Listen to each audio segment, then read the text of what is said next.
Colin Mayer, Prosperity, Better Business Makes the Greater Good.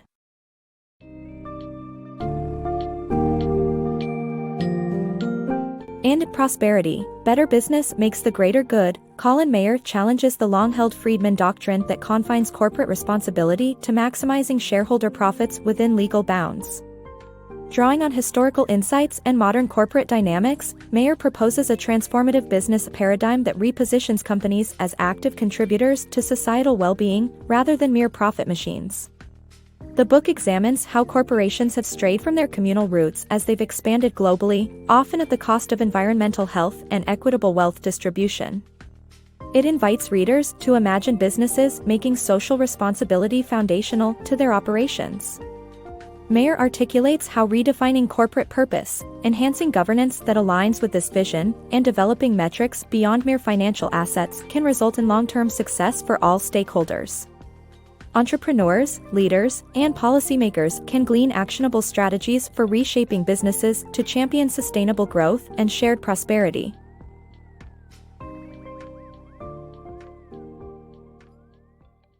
Rethinking business success. It's high time for a shift in how we view the role of business in society. Every year, countless future business leaders embark on their MBA journey, during which they encounter the enduring influence of the Friedman doctrine. Laid out over 50 years ago by economist Milton Friedman in Capitalism and Freedom, this powerful doctrine posits that a business's sole social responsibility is to maximize profits within legal boundaries. This principle has not only dominated business education but has also shaped corporate practices and policies globally. While Friedman's doctrine has undoubtedly brought substantial economic benefits, such as shareholder wealth and economic stimulation, it has also inflicted considerable harm. The relentless pursuit of profit often overlooks the environmental and social costs, leading to depleted natural resources, worsened planetary health, and increased inequality. Unfortunately, traditional business metrics seldom account for these negative impacts, focusing solely on financial gains and shareholder interests. Corporations wield significant influence over communities and ecosystems, which underscores the need for accountability beyond their shareholders. It's imperative to foster a new business paradigm that considers social and environmental well-being as integral components of success. Imagine a world where businesses genuinely aim to do good alongside generating profits. Despite the seemingly idealistic nature of this vision, it's entirely within our reach. After all, we developed and embraced Friedman's doctrine, so why not create a new model that embodies both prosperity and responsibility? Businesses have immense potential to drive positive societal change. Therefore, it's crucial to redefine success by emphasizing a commitment to social good alongside economic gain. Before diving into strategies for realizing this vision, it's essential to understand how we've arrived at this pivotal juncture. Restoring corporate responsibility. Corporations, once a vital thread in the fabric of community life, have strayed far from their roots. Tracing back to the trading traditions of ancient Rome, corporations served as a vehicle for economic activity that supported national interests and family legacies. The freedom to incorporate allowed families to build businesses that provided prosperity and work for future generations, locally enriching their communities. Over time, these enterprises transitioned from family-owned endeavors to multinational entities, shifting their focus from communal welfare to profit maximization. The entrance of external investors marked a turning point, as corporations became co-owned by individuals driven by the pursuit of financial gain rather than local or generational investment. This shift led to the closure and relocation of local operations to cheaper labor markets, with Western corporations increasingly exploiting low-cost production strategies at the expense of ethical considerations. Banks, too, pursued profit over community benefit, widening the wealth gap and exacerbating environmental degradation. In their journey to expand profits, corporations have largely lost sight of their foundational commitment to community and stakeholder ecosystems. Historically, businesses aimed to establish and maintain long-term goals that benefited a diverse array of stakeholders, owners, family members, employees, suppliers, customers, and the communities they operate within. This mutually beneficial alignment has faded, driven by short-term gains and an allegiance to shareholders above all else. Yet, the potential for corporations to act as potent forces for positive change remains intact.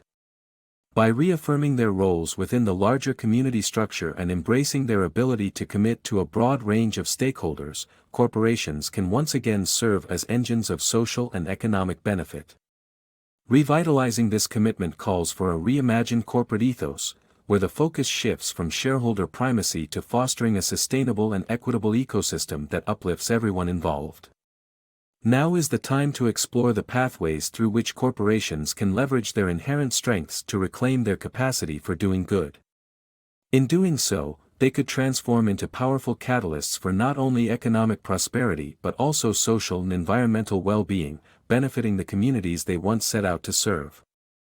Purpose beyond profit. The prevailing notion that corporations exist solely to generate profits has muddled the true role of company directors.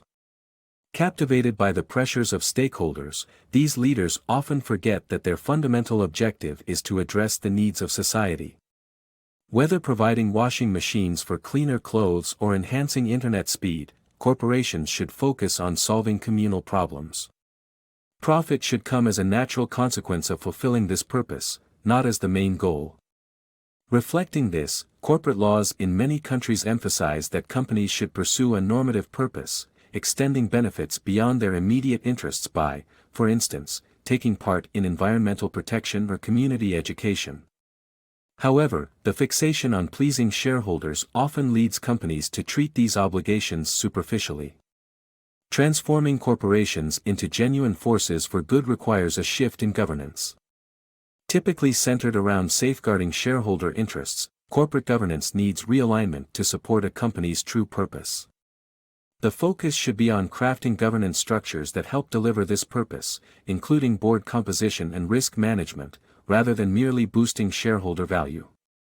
Companies that traditionally follow the best practice governance model frequently fail in times of crisis precisely because of this narrow focus. Moreover, corporations ought to broaden their definition of customers to encompass everyone affected by the company, employees, suppliers, local communities, and the environment, along with their direct consumers. This inclusive perspective fosters innovation and growth, equipping corporations to navigate economic hardships more resiliently. Realignment with a company's core purpose demands visionary leadership, someone who can inspire trust and motivate both shareholders and employees to embrace this transformation. When achieved, it not only represents genuine business innovation but also secures the corporation's long-term sustainability. While research into the direct link between social responsibility and corporate health is still developing, early evidence indicates substantial benefits from a socially responsible business approach. Such strategies tend to yield high financial returns, low risks, and decreased costs.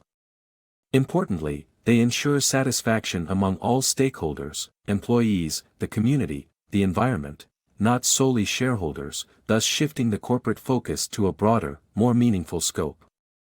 Beyond the balance sheet.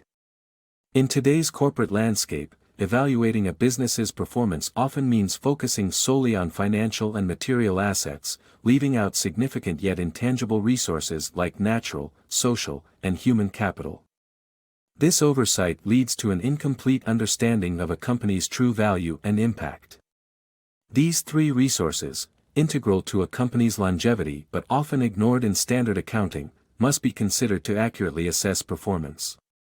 Including natural, social, and human resources as part of evaluations would ensure that investment in these areas is visible and accounted for. Investing in employee education or local community well-being directly contributes to a company's success and sustainability, just like physical and financial assets do. Otherwise, relying on traditional methods inflates apparent profits and misguides decision-making, with repercussions for shareholders and strategic resource allocation. Moreover, economic policies on a broader scale suffer from being based on incomplete data, exacerbating damage to communities, ecosystems, and the economy. To rectify this, businesses should report the depletion of natural, social, and human resources as liabilities. For example, if a company generates $100 million annually but inflicts $30 million environmental damage, its net income should reflect $70 million instead. Similarly, investments to preserve or enhance these resources should enhance the company's asset value. Maintaining river health by spending $40,000 should proportionally increase the value of a firm's natural assets. Incorporating these elements into profit and loss statements will ensure companies, landowners, and nations take responsibility for the communities and environments they impact.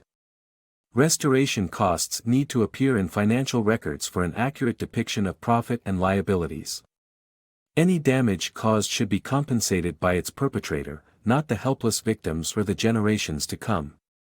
Only through such comprehensive measures can true accountability and sustainable business practices thrive. Corporate Law Reimagined. Corporate law serves as the foundation for all corporations, dictating how they are created, structured, and managed. This foundational framework not only enables businesses to exist but also holds the power to shape their influence on society. While it traditionally ensures smooth operations by defining roles and rules, the law also enables collaboration that achieves extraordinary outcomes, as it did in ancient Rome through contracts and agreements. In today's world, many companies set ambitious corporate commitments addressing sustainability and inclusion. However, these promises often fall short due to a lack of formal governance and accountability.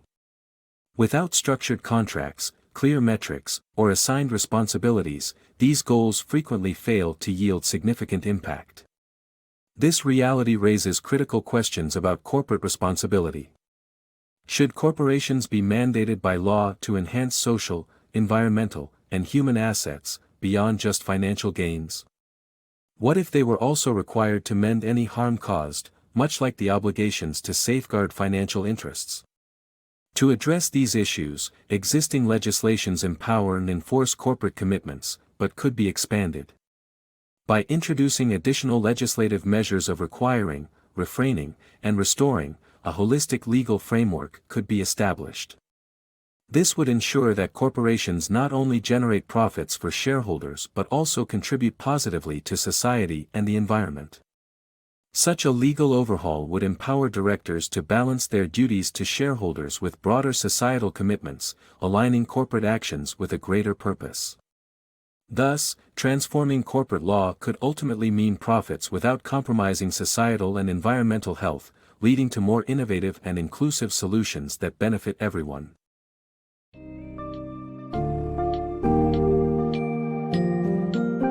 As readers reach the end of Prosperity, Better Business Makes the Greater Good, they are left with a compelling case for reshaping the corporate ethos.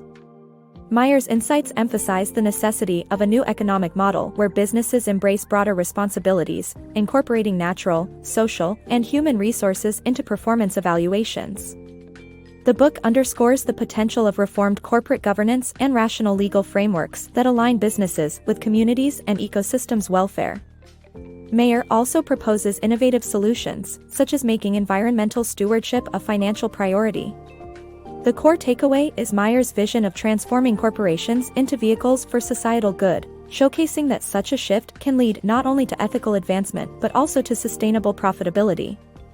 By redefining true corporate success, businesses can navigate future economic challenges with resilience, ensuring equitable growth and environmental balance. This blueprint provides a roadmap for a prosperous future where ethical practices and business innovation converge for shared societal benefit.